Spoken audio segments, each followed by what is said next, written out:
কাটিগড়ার 4 জেলা পরিষদ আসনে কংগ্রেস জয়ী হবে দাবি দলীয় নেতা সন্দীপ দাসের।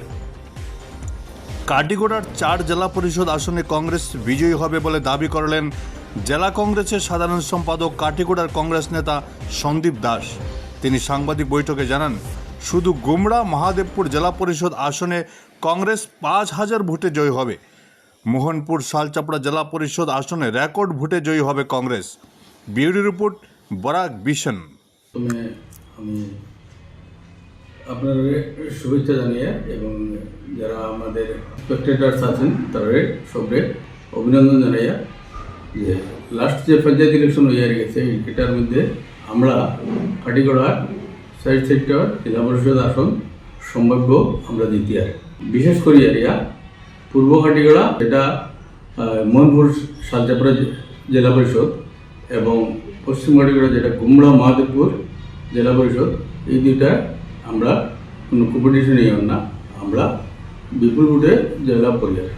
এবং পশ্চিম কাটিগড়া যেটা এটা আমরা মার্জিন 5 থেকে 7000 থাকবো।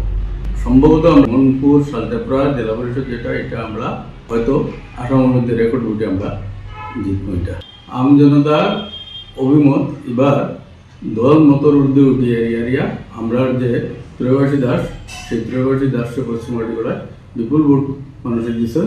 এবং সবচেয়ে বড় কথা হচ্ছে এখানে যে বিজেপির যে সিন্ডিকেটরা আছে, বিজেপির যে অপারেশন এবং লোকাল নেতারার উপরে মানুষ বিক্ষুব্ধ আসলা এবং মানুষের একটা পরিবর্তন চাইছে।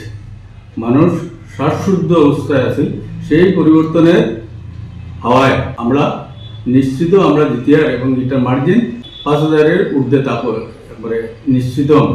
আমরা লক্ষ্মীপুর কাটিগড়া জেলা পরিষদ যেটা এখানেও হাড্ডাহাড্ডি লড়াই এবং আমরা বিশ্বাস যে আমরা এর থেকে এরিয়া বড়ই যে জায়গাতে খালাইন ব্লকে 2টা জিপি এবং সেই খালাইন ব্লকেই আছেন প্রমীলা বৈষ্ণবের বাড়ি, এখানেই তাই ভোট পাইছি না।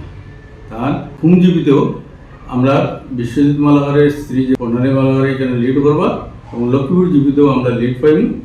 আমরা বিশ্বাস যদি খাতিরাইল এবং সিদ্ধেশ্বরের মানুষের যদি কংগ্রেসের ভোট দেন, বর্ণালী মালাকারের যদি ভোট দেওয়ার হয় তাইলে আমরা কেউ আটকাইতে পারতাম না।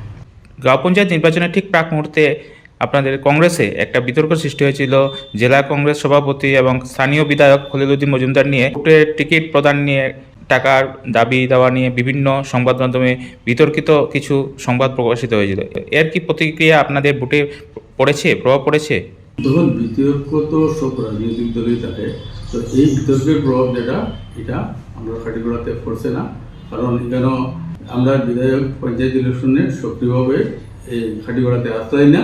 কি এখানের যে সাধারণ মানুষ বিজেপির যে কার্যকলাপ, 10 বছরের যে কার্যকলাপ, বিজেপির যে দ্রব্যমূল্য বৃদ্ধি, সিন্ডিকেট রাজ বা গ্রামীণ রাস্তাঘাটের যে দুরবস্থা, জল জীবন মিশন যে গভর্নমেন্টের একটা সুরভি গাড়ি হয়েছে, এটা আলটিমেট জনগণের এটার কোনো উপকার পাইতে না। তার প্রতিবাদে এবং সঙ্গে যে পঞ্চায়েত ডিলিমিটেশন যেটা আছে, সেই পঞ্চায়েত ডিলিমিটেশনটা কমপ্লিট এই সরকারের দলের শাসকের বিপক্ষে যাব বলে আমার বিশ্বাস।